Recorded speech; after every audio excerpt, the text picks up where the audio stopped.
tardes, ¿cómo les va? Empezamos una nueva emisión de Los Siete Locos. Tengo acá en la mano Los pacientes del doctor García, la última novela de Almudena Grandes. Usted sabe, una de las escritoras más leídas seguramente de España, autora de Las edades de Lulú, de Las tres bodas de Manolita.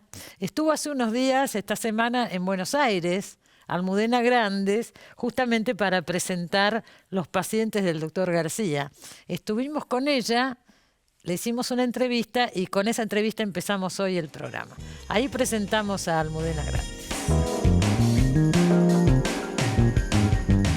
Almudena Grandes nació en Madrid en 1960. Columnista del diario El País, es una de las escritoras más leídas de España y es autora, entre otros títulos, de Las edades de Lulú, Malena es un nombre de tango, Atlas de Geografía Humana y Las tres bodas de Manolita. Los pacientes del doctor García es su última novela publicada. Bueno, Almudena, muchas gracias por venir al programa. Muchas gracias. Muchas gracias a ti por invitarme. La primera vez que estás en el programa. Episodios de una guerra interminable. Es una serie de 6 libros, tengo entendido. De 6 novelas, sí. Ya, esta es la cuarta. Esta es la cuarta. Son 6 novelas en las que pretendo contar 25 años de la dictadura franquista, desde el final de la Guerra Civil hasta 1964, desde el punto de vista de los que no se rindieron. Por eso se llama Episodios de una guerra interminable. No porque llegue hasta hoy, sino porque para ellos, hasta que no acabó la dictadura, no se acabó la guerra. Y hay efectos que por ahí todavía se pueden ver hoy, ¿o no? Eso marca, ¿no es cierto? Sí, claro, fíjate, 40 años de dictadura, aquí sabéis, porque tuvisteis una terrible más corta. Mucho más corta. 40 años de dictadura 40 años. Modelan las conciencias y modelan el pensamiento de los habitantes de un país entero. Y en el caso de España, cuando volvió a la democracia, como se optó por una solución de reforma y no de ruptura, en la que no hubo un corte limpio, quirúrgico, con la dictadura anterior, pues, aunque realmente España ahora mismo no se parece nada a la España del franquismo, pero sí quedan algunos ribetes, por ejemplo, en la visión que tenemos del pasado, en algunas cosas que habría que corregir ya. Todavía. Es muy impresionante en el libro. Hay una parte que transcurre inmediatamente después de que gana Franco, sí, en Madrid. Sí. El miedo de la gente, caminaban mirando hacia el piso. Claro. Está muy contado ahí. Claro, ¿no? claro, sí, porque esta es una novela de supervivientes, en realidad. Bueno, el protagonista es un se superviviente, queda claro. y está en esa condición. Yo siempre he dicho que mis personajes favoritos son los supervivientes. A mí me parece que no hay ninguna hazaña más digna ni más admirable que sobrevivir. Y esta es la historia de un hombre, el doctor García, que da título al libro, que para sobrevivir después de la guerra tiene que renunciar a todo lo que es. A su identidad. Sí, no solo a su nombre, sino a su identidad, a su profesión, a su trabajo, a su manera de estar en el mundo. Tiene que forjarse una vida nueva. A su hijo. A su hijo también, para lograr sobrevivir. Y claro, esta, como todas las novelas de la serie, también es una novela sobre la vida cotidiana en la posguerra de un país que acaba de salir de la guerra. Está muy, muy contado. Y la relación de amistad entre los dos protagonistas, que se salvan la vida mutuamente. Eso es. Esta es una historia de amigos también. Fíjate, todas las novelas de la serie son difíciles de calificar genéricamente con una palabra, porque todas avanzan por una intersección de géneros, ¿no? Son todas novelas políticas, son todas novelas sobre la supervivencia, sobre la posguerra. Aquí es muy importante la amistad, es una novela de amigos. Hay dos amigos, el doctor García y su amigo Manolo, un diplomático republicano que entra y sale de su vida, bueno, porque le encargan diversas misiones que le llevan a Madrid en determinados momentos, que consiguen forjar una amistad muy profunda, porque aunque están largo tiempo sin verse, se van salvando la vida en uno al otro a lo largo del tiempo. Entonces, claro, eso crea un vínculo. ¿Cómo no los va a unir? Crea un vínculo muy fuerte, sí. García, que es médico, primero le salva la vida al diplomático, después el diplomático le consigue esta identidad ficticia. Le regala una vida, le dice, te debo la vida y te la voy a pagar, sí. Y después cuando vuelve... Sí. Se vuelven a encontrar. Y vuelven a salvarse la vida un poco de tiempo hasta separarse de todo. Claro, porque este diplomático, Manolo, ¿no? Manolo se llama. Manolo Arroyo. Manolo Arroyo vuelve con una misión muy concreta que es infiltrarse. Infiltrarse, sí. En un porque acá lo que pasa es que está constantemente mezclado personajes de ficción con personajes reales. Sí, sí, sí. Bueno, eso es un poco la naturaleza de esta novela, y de las demás de la serie. Los episodios son novelas de ficción basadas, construidas, mejor dicho, alrededor de un hecho real, ¿no? Entonces, en este caso, el hecho real es la existencia de una red de evasión y de apoyo a criminales de guerra nazis, a nazis buscados por la justicia aliada, nazis y colaboracionistas de países ocupados, que logran eludir, digamos, a la justicia con la ayuda de una mujer, Clara Stauffer, que dirige una red en Madrid. Esa mujer que aparece en el libro es real. Ella es real, y su red también. Uh-huh. Su red también es real, o sea, lo que pasó, lo que hicieron es real, ¿no? Bueno, en estas novelas, yo creo que para escribir una novela como esta hace falta llegar a un equilibrio muy preciso entre la libertad del creador y la lealtad al hecho histórico, ¿no? Pero para mí la libertad es esencial. Entonces, yo procuro ser muy leal a la verosimilitud de las situaciones, procuro observar la lealtad de no llevar a los personajes reales a lugares donde no habrían ido, ni hacerles decir cosas que no habrían dicho, pero mi manera de tratar a los personajes de ficción dentro del libro es la misma, a los personajes auténticos es la misma.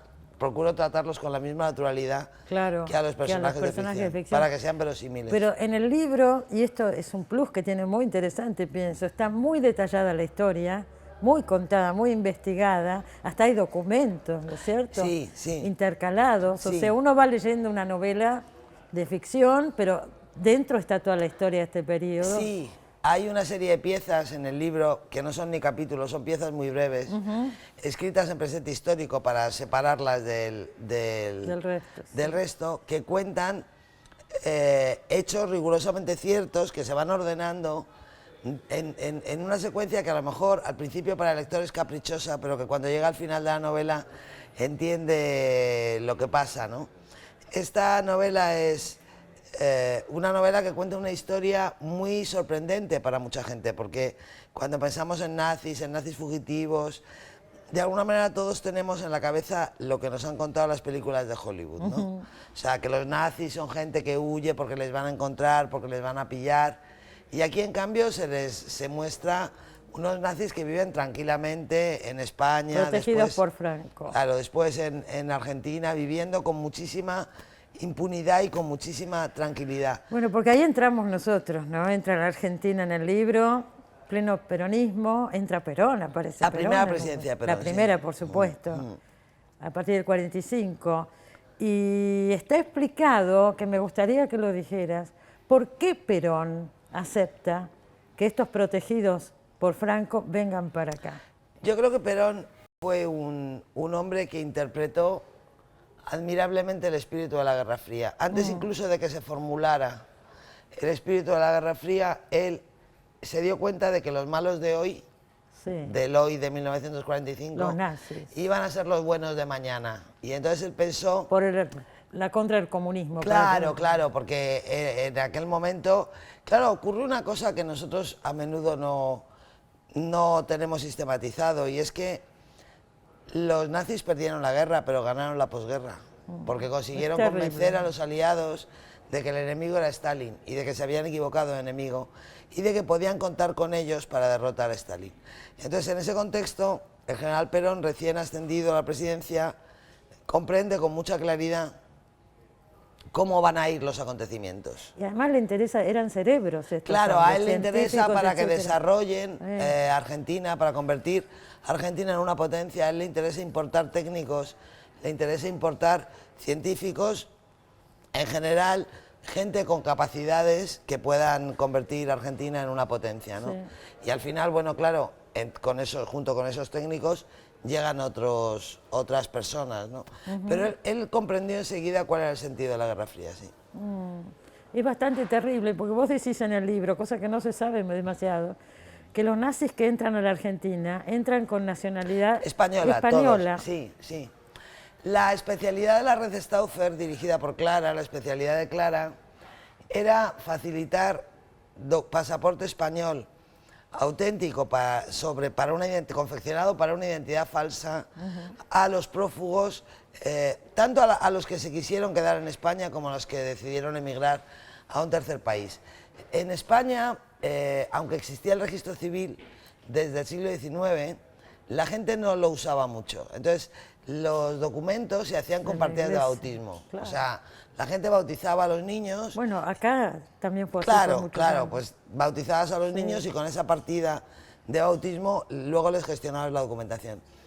Clara, que no necesitaba que la protegiera el Estado franquista porque ella misma era Estado franquista, era una dirigente, la responsable de prensa y propaganda de la sección femenina de Falange Española, o sea, muy cercana a Pilar Primo. A Pilar Primo de Rivera. Era muy amiga y estaba ahí arriba, o sea, que realmente ella no necesitaba la protección del Estado franquista porque ella era el Estado franquista, ¿no? Contó siempre con la complicidad de la Iglesia, tenía unos amigos párrocos madrileños que le facilitaban partidas de bautismo con nombres falsos para crear identidades falsas, claro, de supuestos alemanes o croatas o belgas o franceses que habían vivido en España desde antes de la guerra. Entonces, esa fue su especialidad y casi todos los nazis que entraron en Argentina a partir de 1947 venían de España. Venían de España. Y ya entraron a Argentina con pasaporte español. Ahora, la fantasía que tenía este personaje ficticio, el diplomático, que se infiltra en lo de Clara y en esta asociación, era que si se descubría esto, caía el franquismo, ¿no? Bueno, que los aliados iban a tener que intervenir. Fíjate, esa fue la obsesión de los republicanos españoles durante mucho tiempo y las novelas que yo he escrito en la serie, lo que buscaban siempre era eso, ¿no? Desde la perspectiva que tenemos ahora en el siglo XXI, es muy fácil pensar que eran ingenuos y que eran tontos, pero en aquella época era lo lógico. En aquella época lo lógico era pensar tan cerca del Holocausto, tanto tiempo, tan poco tiempo había pasado desde el Holocausto, lo lógico era pensar que iba a pasar eso. ¿Qué ocurre? Ocurre que los aliados desde el principio miraron hacia otro lado. Siempre quisieron mirar hacia otro lado. Fíjate que Clara Stauffer, esta mujer tan especial que era la dirigente de la red, estuvo reclamada por la justicia aliada en una lista que entregaron a Franco en el año 47, que en teoría iba a ser como una reclamación final, ¿no?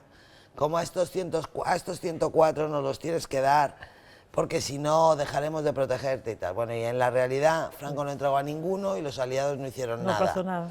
En esta historia realmente todo esto pudo pasar porque los aliados miraron hacia otro lado, porque los aliados ya habían decidido que el enemigo era Stalin y que cualquier cosa era válida para luchar contra Stalin. Es terrible, la verdad que es terrible.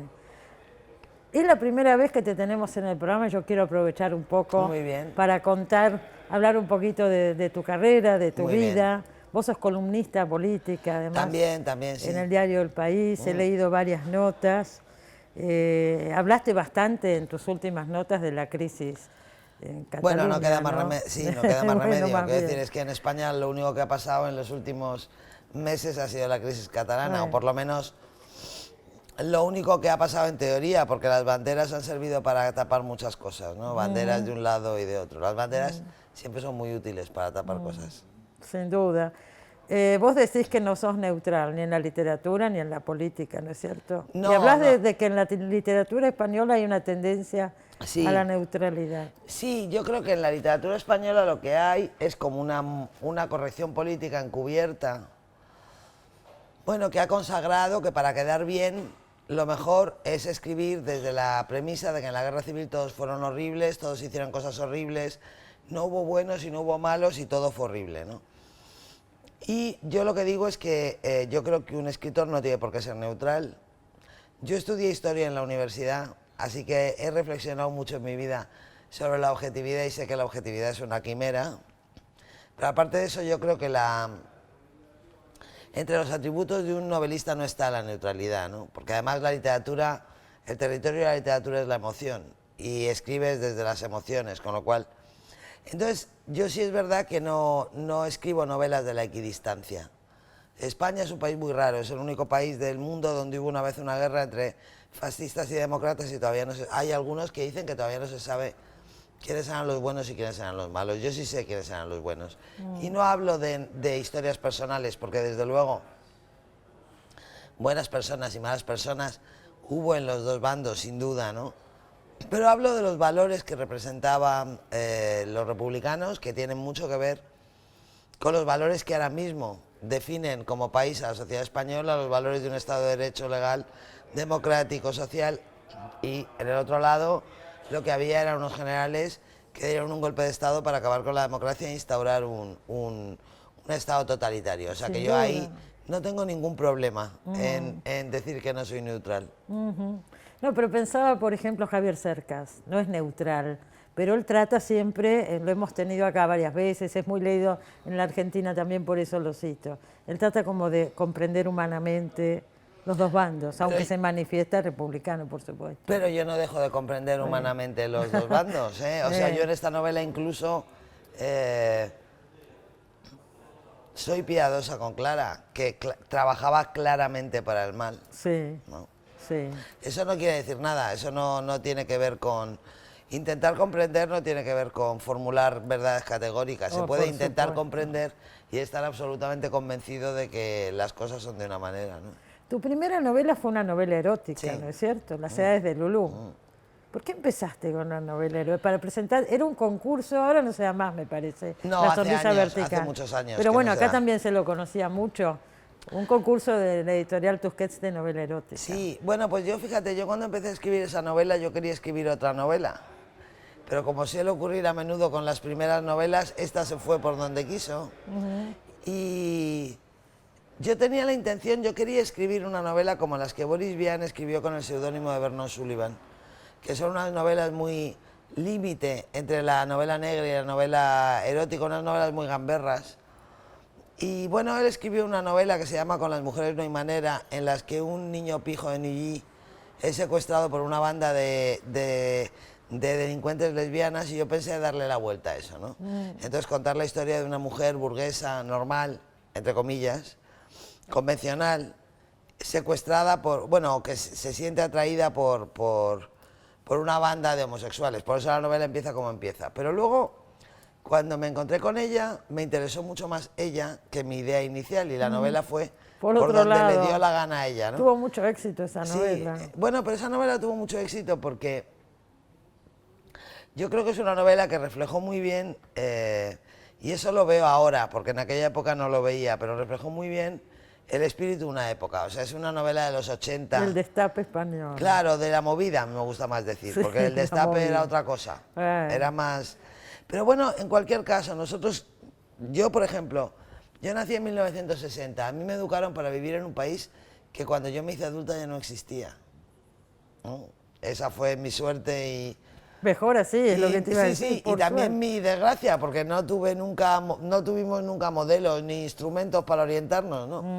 Pero para nosotros, para la gente de mi edad, era muy, muy, muy importante marcar distancia con nuestros padres. Nuestros padres habían crecido en un país donde la Iglesia y el Estado eran la misma cosa, donde todos los pecados eran delitos, y eran más peligrosos por pecados que por delitos. Entonces, una forma también de marcar distancias, de escaparnos de esa tradición, era vivir el exceso sin culpa. Yo creo que el lema de mi generación, hasta que llegó el SIDA, fue vivamos el exceso y no nos sintamos culpables después. Eso tiene mucho que ver con el espíritu de las edades de Lulú. Y las edades de Lulú, como todas las novelas, o como muchas novelas eróticas escritas por mujeres en esa época, es una novela política, no solo por sus implicaciones generacionales y tal, sino también por cómo aborda la sexualidad femenina, ¿no? Porque en aquella época la literatura erótica era una apuesta muy ideológica. Entonces, no solamente la mujer deja de ser objeto para convertirse en sujeto, sino en el caso de Lulú, digamos, ella reivindica su capacidad para elaborar sus propias perversiones, al margen de las perversiones masculinas. Bueno, yo creo que es una novela que tiene mucho que ver con el espíritu de una época. Me estaba acordando, a raíz de esto que decís, leí unas declaraciones tuyas no sé dónde, que vos contás cuando descubriste que tu abuela, por medio de una revista sí. Hola, bueno, eso es muy notable, Sí. que tu abuela era más moderna que tu mamá y que vos. Sí, o sea eso- que la historia no es lineal, ¿no? Eso es lo más... Eso a veces creo que eso es el principio de todo, ¿no? O sea, a raíz de algo tan frívolo en apariencia como Josephine Baker, Josephine Baker. que mi madre la llamaba Josefina Baker, que me gusta más, encontré una foto de Josephine Baker en una revista que no pegaba nada en el Hola, porque era una mujer como muy con chándal y con turbante, y en el Hola de aquella época, hablamos del año 72 o así, o sea, yo tenía 12 años. Solo salían Emperatrices y Farah Diva Claro. y Liz Taylor con sus brillantes, ¿no? Sí. Yo encontré a esa mujer y mi madre me dijo, no, pero ella es una estrella, fue alguien muy importante. Y a continuación, sin darse cuenta de lo que me decía, me añadió, tu abuela la vio bailar. Y en ese momento yo sentí que me quedaba sin tierra abajo de los pies. No podías creer. Porque yo había nacido en España en 1960, iba a un colegio de monjas. Y hasta entonces yo había creído que el progreso era una línea recta. Y yo pensaba, claro, yo soy más moderna que mi madre tiene que ser más moderna que mi abuela, y de repente apareció allí una abuela que yo Que no iba a ver podía a esta mujer entender. desnuda en el Claro, escenario. que yo no podía entender, ¿no? Y yo creo que desde ese momento me pregunto en qué país vivo, ¿no? Porque en ese momento tuve la sensación de que había algo monstruoso en que la verdadera nieta de mi abuela no se pudiera creer la verdadera historia de mi abuela. Y dije, bueno, ¿aquí qué ha pasado? Aquí me han robado algo, ¿no? Y desde entonces estoy reflexionando. Yo creo que eso fue el principio de todo. Leí una nota que creo que escribiste ayer o antes de ayer, desde Chile, porque antes de la Argentina Sí. fuiste a Chile, y decís, la desgracia que estoy, lo único que me amarga estos días es que tengo que volver, Sí. le decís a los españoles Sí. en el diario El País. Estás enojada.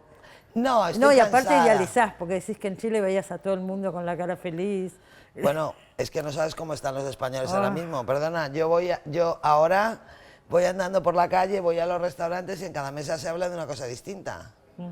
No tiene nada que ver con lo que pasa en España. No sé, bueno, no sé cómo estará España cuando vuelva, porque la proclamación de elecciones me imagino que habrá hecho cambiar un poco las cosas, pero es verdad que yo me vine aquí a hablar de Cataluña también, o sea, que ha sido como tremendo, y en España lo llamamos el monotema. El monotema. El monotema, Es que es muy porque no hay fuerte lo más que temas. pasó. Claro, y es muy, muy complicado. Yo he escrito muchas columnas sobre eso y nada, y bueno, me daba mucha pereza volver, sí me daba pereza volver. Así Bueno, yo les creo decía a los españoles, lo malo es que tengo que volver. Sí, yo creo que ahora han cambiado las cosas, ¿eh? Yo creo que de alguna manera la convocatoria de elecciones ha desbloqueado la situación, aunque no sabemos qué hará Puigdemont, claro, porque como él está en Bélgica no sabemos si seguirá viajando, si volverá, qué pasará. Puigdemont se ha convertido en una incógnita para todos, ¿sí? Y sí, y produce mucha zozobra y mucha angustia también. Sí, sobre todo para la gente. Para la gente. ¿Qué te parece? Claro, para los independentistas catalanes, porque yo en esta posición, en este conflicto me di cuenta de que me pasaba una cosa que hacía muchos años que no me pasaba, y es que yo no estaba de acuerdo con nadie. O sea, yo no estoy de acuerdo con ninguno de los partidos políticos que han actuado en este proceso. Sí. Pero, porque además yo me niego a elegir entre lo peor y lo peor. O sea, creo que nadie tiene derecho a obligarnos a elegir entre lo peor y lo peor. Pero ahora mismo siento una compasión y una empatía enorme con los independentistas catalanes. Porque a esa gente le han dicho, hemos proclamado la independencia, vas a vivir en un nuevo país, esto va a ser estupendo, tal. Y esta gente tenía derecho a creérselo. Y tenía derecho a esperar de sus líderes algo distinto de lo que ha pasado. O sea, tú no puedes movilizar a tanta gente, darles una ilusión, darles una esperanza por la que vivir, y cuando parece que has llegado a la meta decir, oye, mira que no, que esto era una broma, pero vamos, no pasa nada, porque yo me voy a Bélgica, Claro, aquí se queda claro. el otro, vamos a Eso es elecciones, cierto. vamos a elecciones y ya veréis qué bien, ¿no? Eso es cierto, pero también es bastante terrible que hayan votado, por una independencia, ¿no es cierto? Es todo muy, un nacionalismo. es todo que muy bro- terrible, Sí, es todo sí. muy terrible. Por eso te digo que en este momento sentía eso, ¿no? Yo creo, además, que a lo mejor desde aquí no se ve, porque estéis muy lejos. Pero realmente el gobierno de Rajoy y el gobierno de Puigdemont son muy parecidos. Yo comprendo que desde aquí parece que no, pero son dos gobiernos que han recortado muchísimo, que han aplicado la reforma laboral terrible que hay en España, que ha endurecido muchísimo las condiciones de vida de los trabajadores, que han aplicado la austeridad de la Unión Europea a rajatabla, que han sido partidos muy autoritarios con la oposición y que además son dos gobiernos que han avanzado para encubrir su propia corrupción. Ha sido más hábil Rajoy. Sí, eso sí, juega mejor al ajedrez. Juega mejor al ajedrez. Pero son dos partidos muy corruptos y, bueno, uno es profesional y otro es aficionado. Hablando del ajedrez, aparece muchísimo. El Sí, ajedrez sí, es sí, clave sí, en los esta pacientes novela, del sí. doctor García. Sí, los dos amigos son ajedrecistas. Son ajedrecistas y es Sí. algo que aparece constantemente Sí, en la novela. sí. Muchas gracias por haber venido. Muchísimas gracias a ti. Todo lo que decís interesa en la Argentina, todo lo de España interesa mucho y los escritores españoles Muy también. bien, ¿eh? muchísimas gracias. Un por placer todo. tenerte acá. Vamos Gracias. al corte, ya volvemos.